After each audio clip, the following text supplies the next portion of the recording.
Welcome back to the deep dive.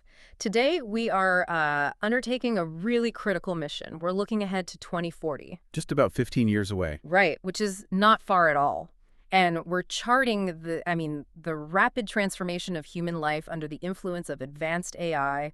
We've pulled together an incredible stack of forecasts, deep dives from the Imagining the Digital Future Center, reports from the Institute for Security and Technology, and some really groundbreaking work from leading linguistic researchers. And the core challenge, as all this material frames it, is not really technological. It's existential. That's it, exactly. I mean, we're moving so far beyond just debating job loss or efficiency gains.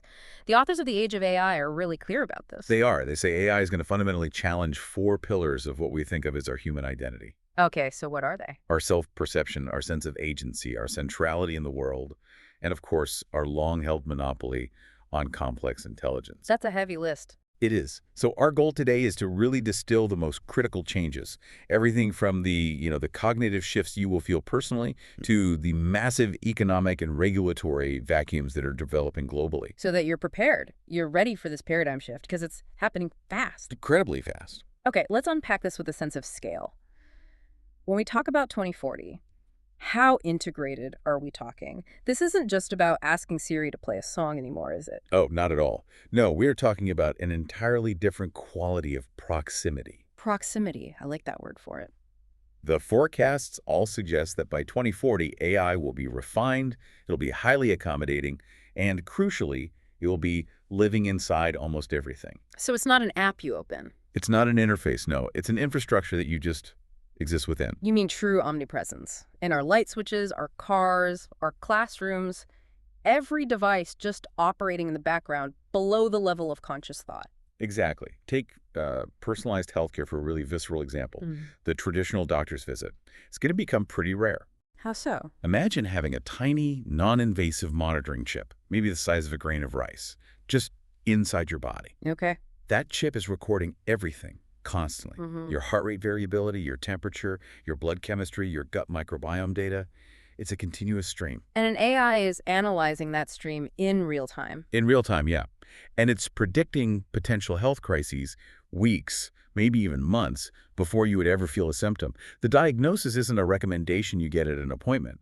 It's a notification on your screen. And this is where it gets really philosophically tricky, isn't it? What happens when that system, the one predicting your health, choosing your diet, guiding your career, what happens when it knows you statistically better than you know yourself? That is the core question of the next 2 decades.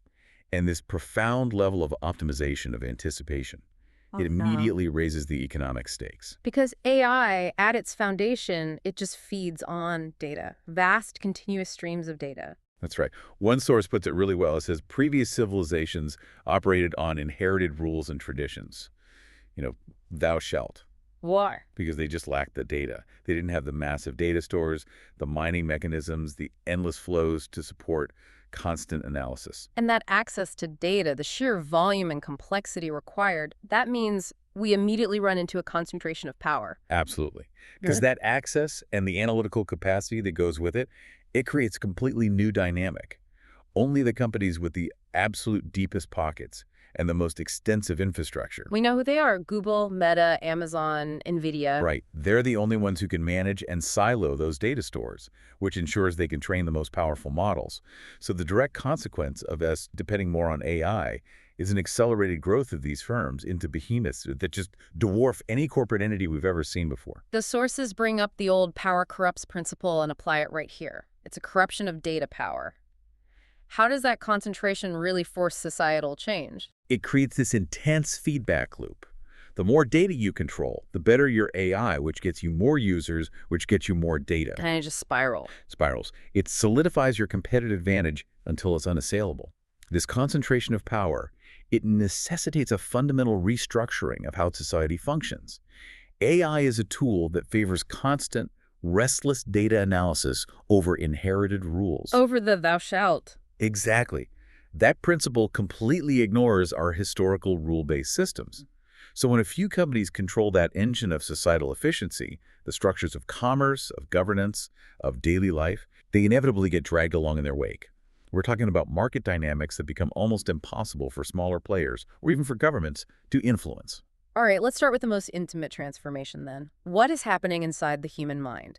The immediate psychological challenge posed by Gen AI, it seems to start with what the reports are calling the anthropomorphization trap, Yes, and this is absolutely critical to our discussion of metacognition. which is our ability to think about our own thinking, to regulate our own thought processes. Precisely. And these Gen AI chatbots, the very fine-tuned ones, are built to exploit a deeply inherent human tendency. We anthropomorphize.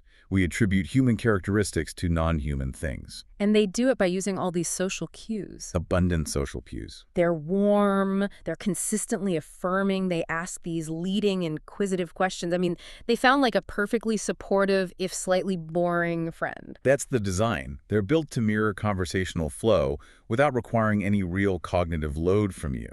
And this design leads straight to the infamous ELIZA effect. Can you remind us what that is and why it's suddenly so critical now? Sure, the ELIZA effect is named after this pioneering chatbot from the 1960s, and it's our automatic, almost unconscious inclination to attribute human-like qualities, knowledge, understanding, intentions, even empathy to computer programs just because they use human language. So we instinctively apply a mental model of a conscious human mind. To something that is fundamentally non-conscious. And that non-conscious reality is the key. We have to keep emphasizing the true nature of these LLMs. They are, as the researchers put it, stochastic parrots. That phrase is just so powerful. Let's break down what stochastic parrot actually means for you listening. What is the fundamental mechanism driving what we see on the screen? At their absolute core, LLMs are statistical pattern predictors. They just operate in the domain of probability. Not understanding. Probability. Yes.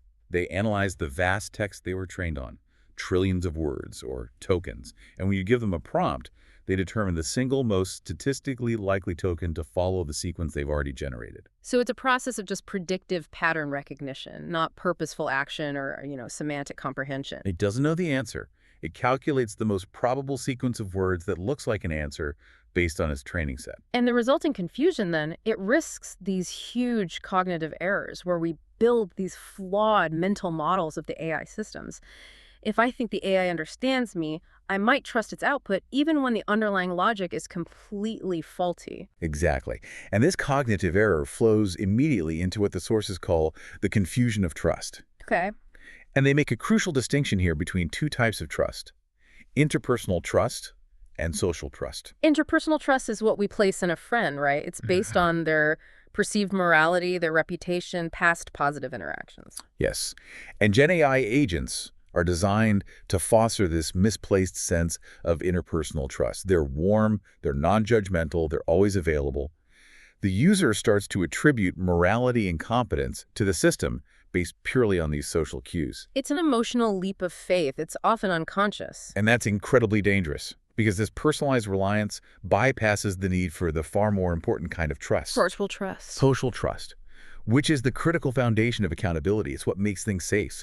Social trust is the faith we place on our institutions, in regulations, in industry standards to ensure that products, whether it's an autonomous car, a medical device, or an LLM, are safe, regulated, and ethically built. So when I start trusting an AI based on how polite it sounds, You are bypassing the critical need for systemic accountability, for social trust, the kind of trust that should be mandated by law. the system is designed to mimic friendliness, which makes us forget to ask the hard question. Who holds this thing accountable if it gives me bad advice or causes real harm? And because the legal frameworks haven't caught up, that social trust is basically absent right now. So there's this huge vulnerability. An enormous vulnerability for society. And if we connect this delegation of trust back to our cognitive landscape, we arrive at the next point: the modulating of the traditional socialization process and wisdom. Okay, this is where the reports suggest we risk eroding the very psychological foundations of wisdom itself. It's a bold claim, I know. It is a bold claim. How does using an AI actually diminish wisdom? Well, wisdom isn't just some abstract concept. It has empirically researched psychological foundations. And when we delegate information synthesis, decision support, and even a degree of our socialization to AI, we risk diminishing the very processes that foster the metacognitive skills we need for good judgment. The skills correlated with pro-social behaviors. Exactly. Let's look at the first foundation: epistemic humility. Epistemic humility, the intellectual capacity to acknowledge the limits of your own knowledge. Exactly. Knowing what you don't know. Traditionally, this is developed through active learning Socratic dialogue, grappling with complex, messy problems, engaging in a debate where different perspectives challenge your certainty. It's hard, slow, cognitive work. The struggle itself is the whole point. Precisely. But Gen AI's instantaneous, highly confident, and affirming answers, they bypass this entire rigorous process. You get the optimized output immediately. Right, you skip the hard work required to acknowledge the limitations of your initial question or your own understanding. You go from the Socratic struggle to just immediate output consumption. And that shortcuts the recognition that you might not, in fact, know everything. Okay, and the second foundation of wisdom they mention is the recognition of uncertainty and change. Yes. Wisdom requires you to recognize that situations are inherently uncertain, they're dynamic, they're constantly subject to reinterpretation. Life unfolds in unforeseen ways. But the working groups observed people using Gen AI for the exact opposite reason. They're using it specifically to remove or minimize that inherent uncertainty. They ask it, what is the single best path? They want the AI to give them a deterministic answer, a single certain way forward. Which essentially stunts the growth of that crucial cognitive mechanism that recognizes life's necessary unpredictability. It's like a cognitive deconditioning. It is. It leads to cognitive complacency. The instantaneous nature of the interaction just shrinks our attention spans and our patience for deep, sustained critical thinking. If we become dependent on AI for these foundational intellectual processes, we risk fostering a society that is, deeply knowledgeable about facts, but intellectually fragile and lacking in actual wisdom. This brings us to a huge social risk, the information split, from curated to created. Now, we're used to algorithms curating existing content for us, that's targeted social media, but what does created for you look like in 2040? Well, the problem is the fundamentally private and personalized nature of these Gen AI interactions. When you compound that with the anthropomorphization trap, you risk fragmenting our shared realities. Okay, break that down. What's the difference between curated for you and created for you? When content is curated for you, the algorithm shows you existing things, articles, ads, videos that it thinks you want to see. Even if those groups are polarized, they are still, for the most part, consuming the same underlying articles. But when content is created for you, the output is personalized text or audio or video tailored specifically by the chatbot just for you, based on your history, your preferences, your specific query. So if I ask an AI for a historical summary of a complex event, your neighbor might get a statistically different personalized narrative based on the specific weighting of their model or the filters applied to them. The shared source material is gone. There's a quote from one of the working group members that really stuck with me. He said, "Why bother finding the obscure content I'm interested in? It's not like the truth of it will matter if it's made by a librarian in Racine than if it's made by a ChatGPT." That's it. It elevates convenience over veracity. And this creates these individual divergent narratives. It profoundly undermines the collective memory that's essential for reconciliation and social cohesion. Absolutely. Collective memory requires a shared understanding of past events to build a shared future. When your reality is created solely for you, it weakens that collective understanding. It could even contribute to societal enemy. A breakdown of social and ethical standards, a loss of connection to the shared rules of society. Personalized perfection, ironically, leading to collective fragmentation. Okay, let's move now from the cognitive core to the way we actually communicate. Let's talk about how AI is altering language itself. This is about the birth of a new hybrid register, machine-facing English, or MFE. MFE is the linguistic register that we humans unconsciously adopt when we realize we're interacting with an AI system, a voice assistant, a chatbot, an automated phone line. We change how we talk. We recalibrate our syntax, our pragmatics, to match what we perceive the machine's constraints to be. We prioritize efficient execution over, conversational naturalness. I realize I do this constantly with my smart speaker. I never say, "Hey, darling, could you please play something upbeat?" I just bark specific commands. My voice gets flatter. It's almost transactional. That's a perfect encapsulation. And the research backed that up. It identifies 5 recurring features of MFE that improve accuracy but compress our expressive range.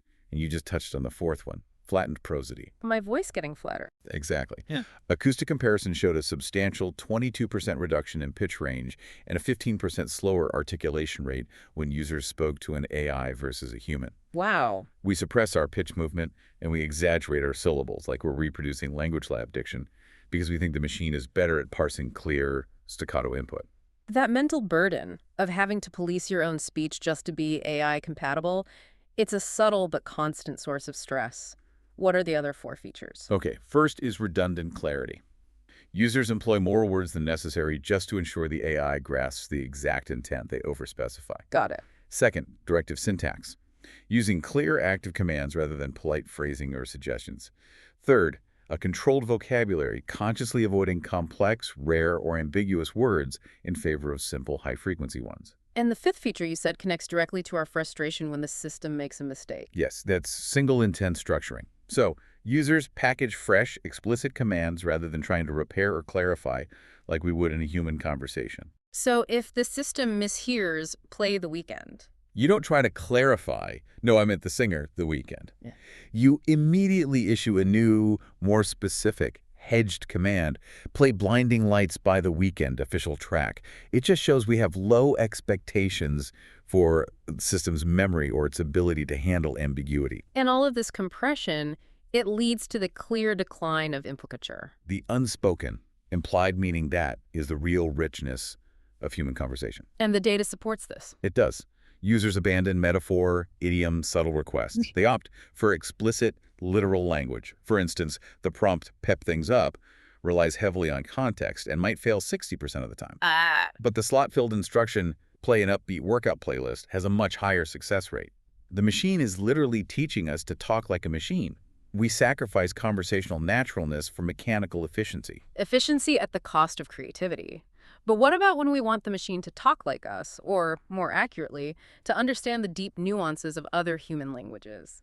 Let's discuss the intractability of translation. Right. While machine translation fluency has improved dramatically, it still really struggles with the deeper layers of language. Things like idiomatic expressions. Subtle humor, cultural tone, deep specialization in fields like law or literature. These are all still incredibly challenging. Language is not just a collection of words. It's deeply rooted in shared cultural experience and unspoken assumptions. And AI relies on statistical associations, not shared experience. Exactly. It fails to grasp those shared experiences. Which brings us to the case study on poetry and metaphor. This is a perfect example because poetry relies almost entirely on implication and cultural depth. So what did the analysis of AI translation of Arabic poetry show? It's striking. The AI prioritizes literal correctness, getting the grammar and the surface meaning right, which results in output that is structurally rigid and, well, it utterly misses the emotional weight and the deeper connotations the poet intended. Can you elaborate on the specific example provided in the source? Absolutely. The poet personifies a massacre as an entity that is devouring my friends without a single pinch of salt. Now, the AI captures the literal words: massacre, friends, devouring, no salt. But it doesn't understand the cultural weight of without a single pinch of salt. That lack of salt, it's visceral, it's contemptuous. Exactly. The human translator understands that in that specific cultural context, the absence of salt conveys this critical connotation of complete carelessness, of contempt, of a lack of basic respect. It suggests the violence has become so routine, it's void of human meaning. The AI gets the words, but loses the soul of it, the literary beauty. It does. And this is why the role of the human translator is shifting. They're moving from being a provider to being a post-editor, a quality assurance specialist, a cultural consultant who ensures the AI output aligns with local customs, values, and literary depth. Let's move to the purely technical challenge of machine interpreting. The technical reality of real-time translation, specifically simultaneous speech-to-text, or simul-ST. How close are we to that universal translator earpiece we've all dreamed of? Well, the research reveals a pretty significant, almost systematic disconnect between the lab and the real world. The core challenge in the field is what the surface call a terminological chaos. What does that mean? It means everyone is researching simul-ST, but they aren't using standardized metrics to measure things like latency and quality.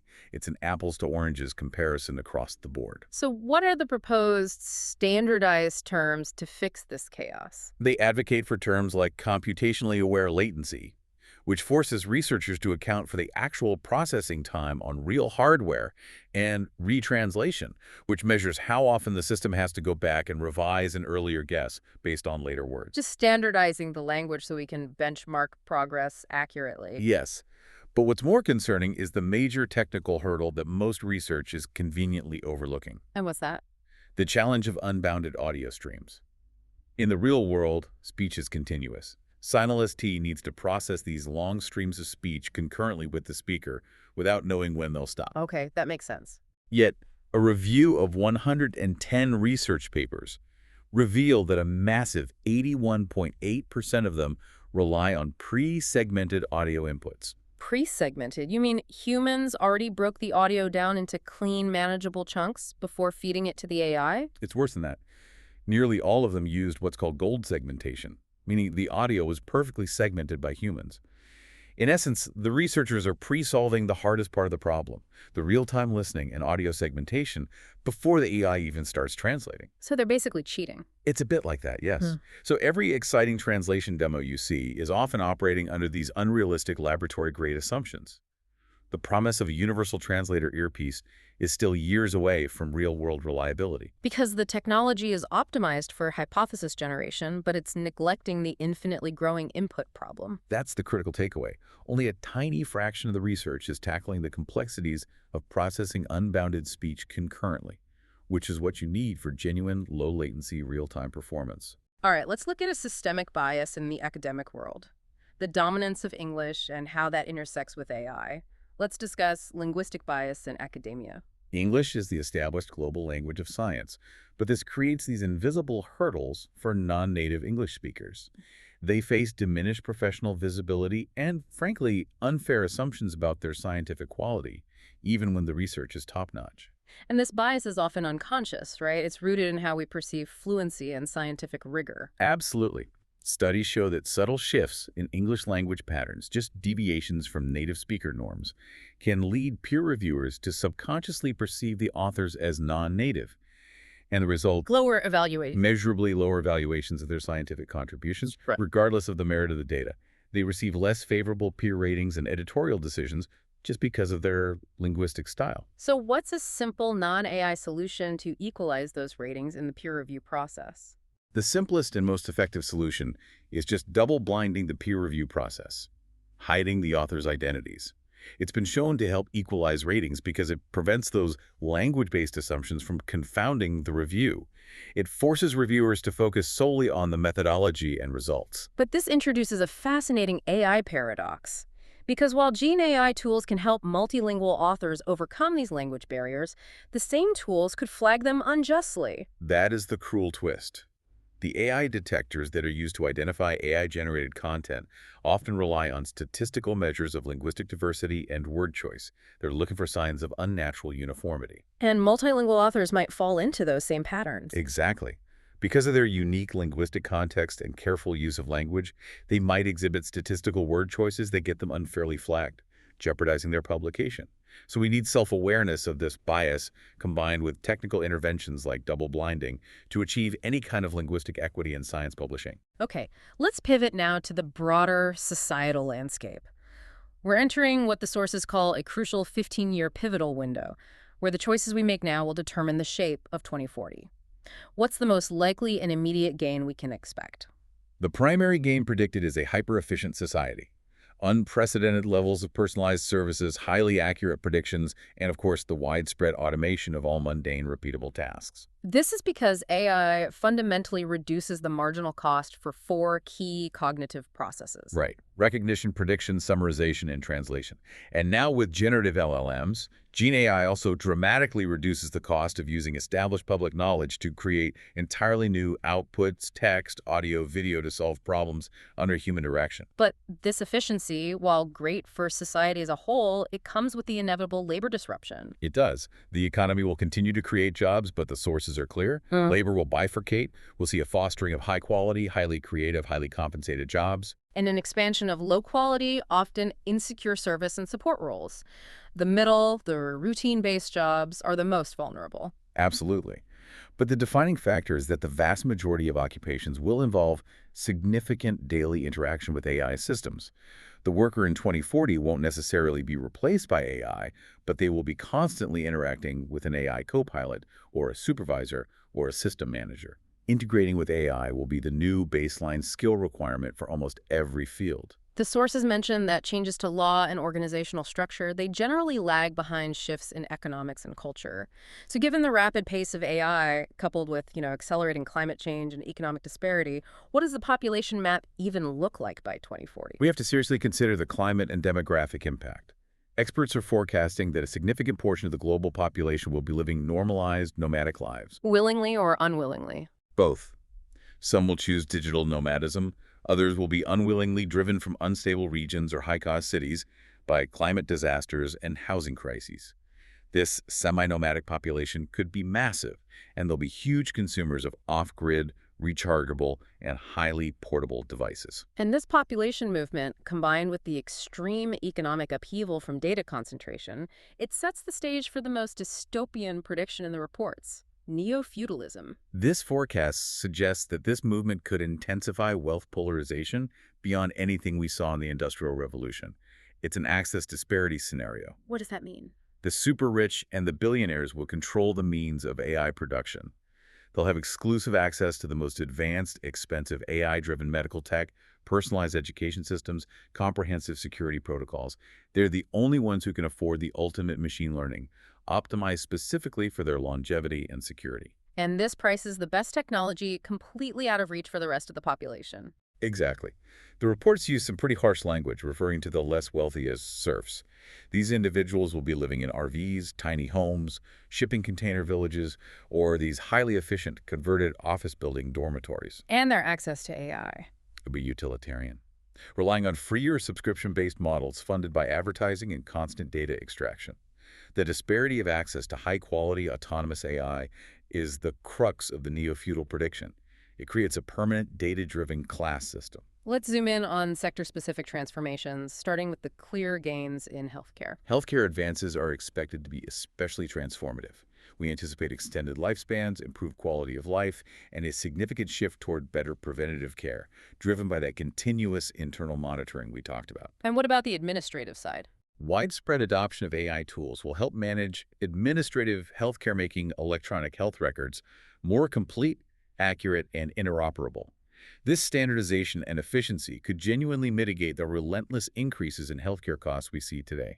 We really do expect a reduction in the number of chronic ailments an average person has to worry about. Okay, so you contrast that optimism with education, where a renaissance is deemed necessary just to maintain intellectual standards.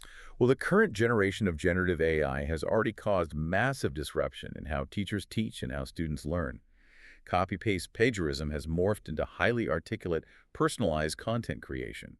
Education stakeholders have to urgently restructure pedagogy to preserve critical thinking and counteract this new form of academic misconduct. So the focus has to shift from teaching facts to teaching how to ask the right questions and how to critically evaluate the AI's output. Precisely.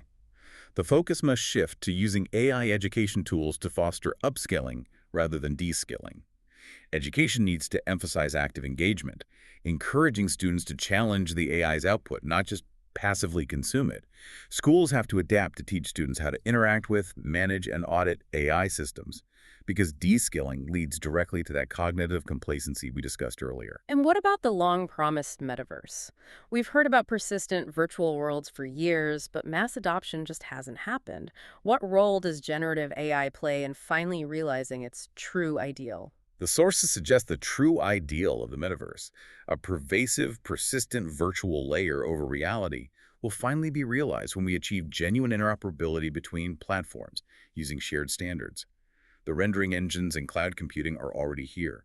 The bottleneck has always been content creation. Right, the sheer time and cost of building these detailed virtual worlds, like the estimated $60 million in 5+ years it took to develop an early success like World of Warcraft, it's prohibitive for most creators. And generative AI is going to be the great democratizer here. It will drive adoption by augmenting human creativity and lowering that cost and time barrier to near zero. It will allow both massive development teams and individual users to express themselves in virtual spaces through user-generated content. So instant generation of 3D assets, personal avatars, animations. Bespoke animation sequences, narrative programming. This immediate personalized content creation capability overcomes one of the biggest challenges that's been plaguing developers of these metaverse-style experiences. And finally, the political dimension, the political threat of AI by 2040. The sources project a worst-case scenario that may become reality in authoritarian regimes. They could perfect dystopian social control through the pervasive implementation of AI-enabled tracking, profiling, and social manipulation. AI allows for behavioral prediction on a population scale, making dissent far easier to identify and suppress. And for democracies like ours. The hope is that democratic societies will have advanced infrastructure and literacy enough to build robustness against threats from AI-generated misinformation.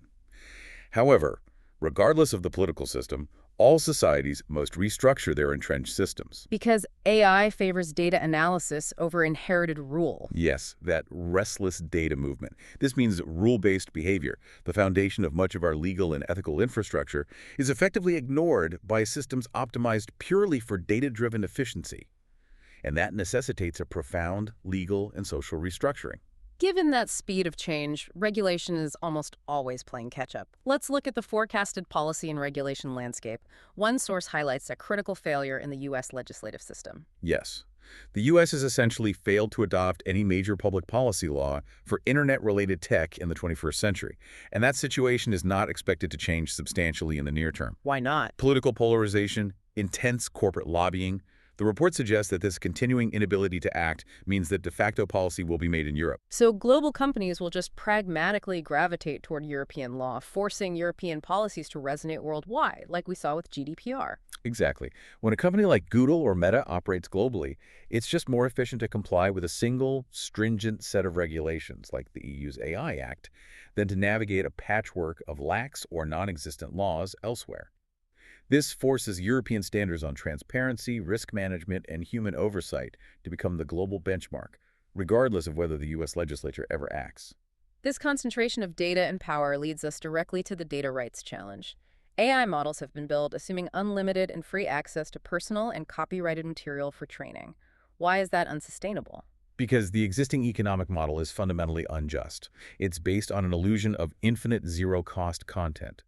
The sources predict AI will face a Napster-like moment well before 2040. Just like Napster challenged the music industry's assumptions about ownership and distribution. These models that rely on unlimited free data access are just not sustainable, legally or economically, in the long term. So who owns the data that trained the system? If my personal data was used, shouldn't I be compensated? That is the crux of the compensation issue. The sources predict that new institutions, either private or public-private partnerships, will need to be created specifically to manage efficient rights clearance and compensation from massive, distributed sets of data subjects and rights holders. Because without a clear mechanism, The legal challenges related to IP infringement and personal data ownership will simply paralyze the industry.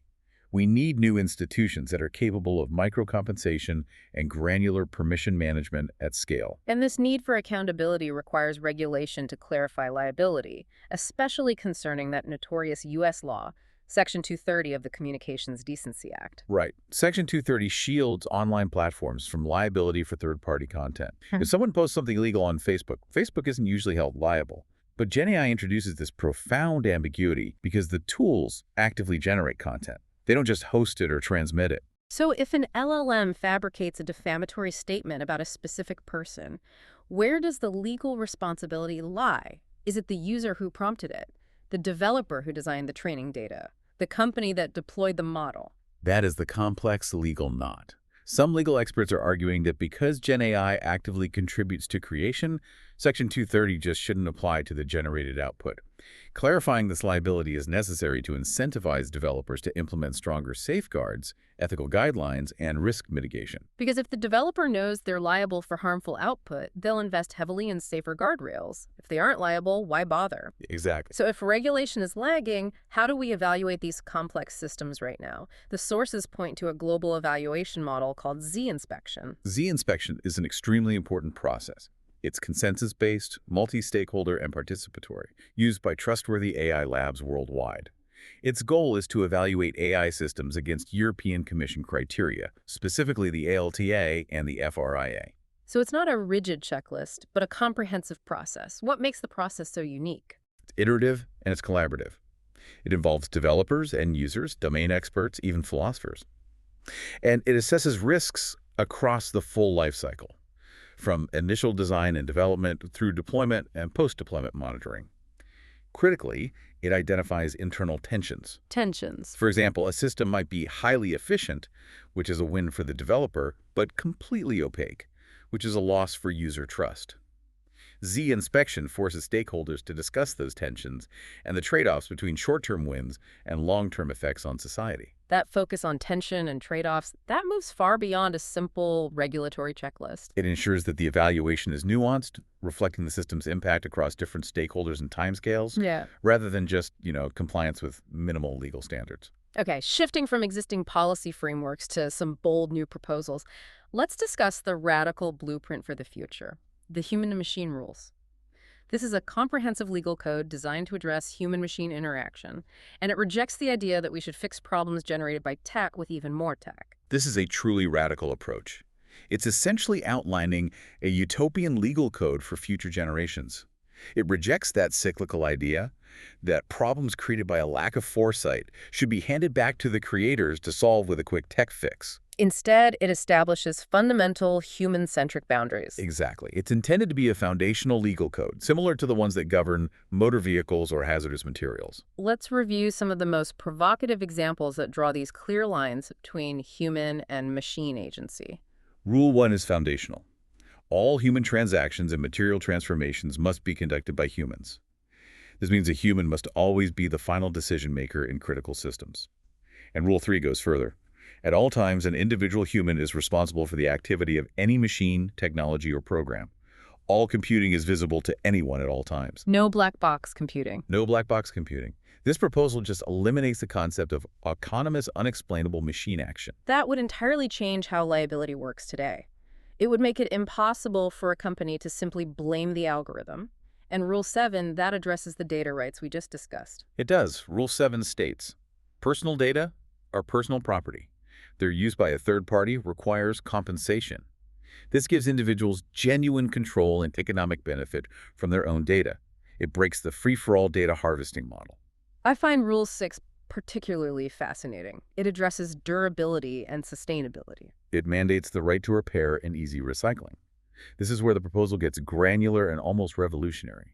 It specifies that all machines and parts greater than 1 millimeter in size must be manually repairable with minimal tools. And replacement components. Must be made available for 200 years for machines and 500 years for buildings.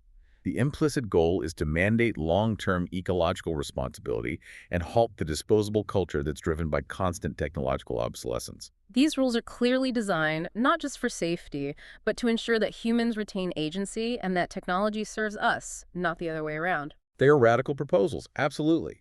They're designed to spark discussion and set an aspirational standard for a human-centric future.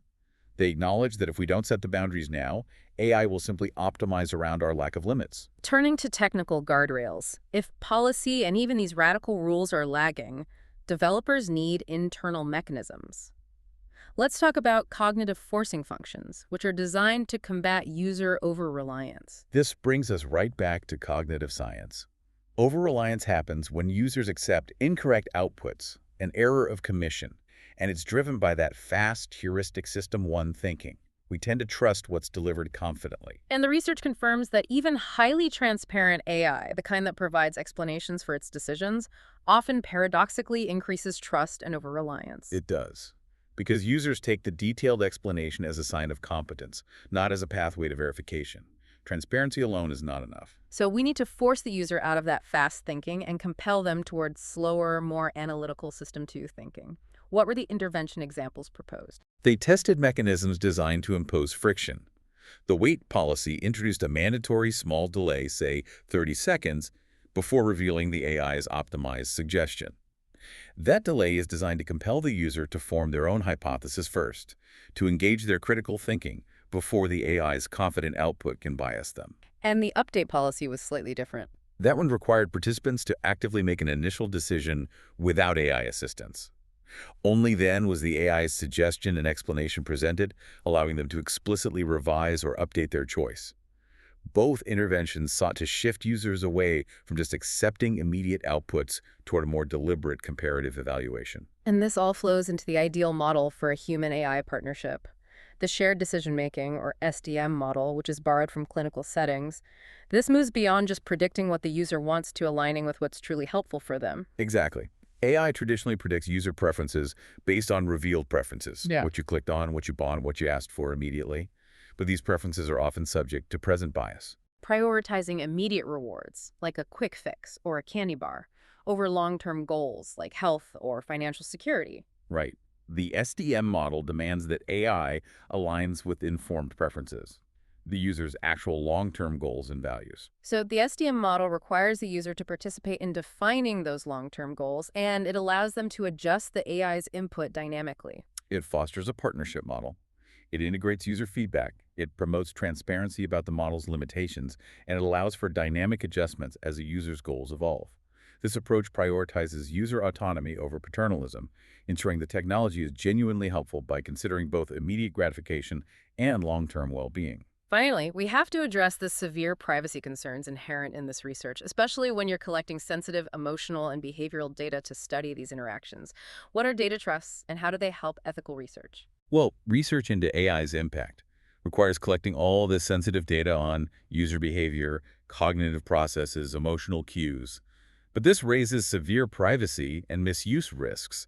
Data trusts are a governance mechanism managed by independent third-party trustees. And their primary function is to serve as an intermediary, protecting the user while facilitating the research. That's it. They allow users to retain ownership and control. You can opt in or out, request your data be deleted, and review usage rights. The trust mandates strict protocols.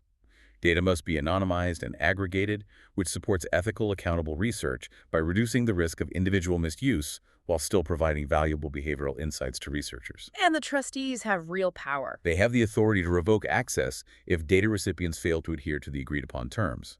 It establishes a necessary layer of accountability that is often missing in big tech data models today. So, what does this all mean for us by 2040? We've covered everything from the cognitive erosion of wisdom caused by instant answers to the linguistic compression of human language, all the way to the rise of neo-feudalism driven by tech access disparities. The next 15 years are undeniably pivotal. Our societal and our technical choices now will determine whether AI becomes a cognitive exoskeleton, something that enhances and extends our abilities through critical informed engagement, or whether it becomes a crutch. A crutch leading to widespread de-skilling, social fragmentation, and diminished intellectual resilience. The risks we've highlighted, the anthropomorphization trap, the fragmentation of shared reality, the failure to recognize uncertainty, they all stem from rapid proliferation without sufficient early scrutiny or governance. It sounds a lot like the early days of social media. Indeed. We must take the lessons learned from the mismanagement of the social media era that focus on engagement over well-being into this new paradigm. Generative AI is a human invention, and so it will carry our fingerprint. The effort must be focused on ethical, human-centric design, prioritizing our cognitive resilience over mere computational efficiency. And that leads us to our final provocative thought for you to take away. We need to focus on leveraging AI to highlight what makes Homo sapiens sapiens truly distinct. Our capacity for deep, slow creativity, our ability to synthesize true wisdom through uncertainty, and the incredible richness of our cultural heritage. So that even as the machines learn everything we know, we remain something profoundly unique for them to dream about. That is the goal of surviving and thriving in the AI-altered world.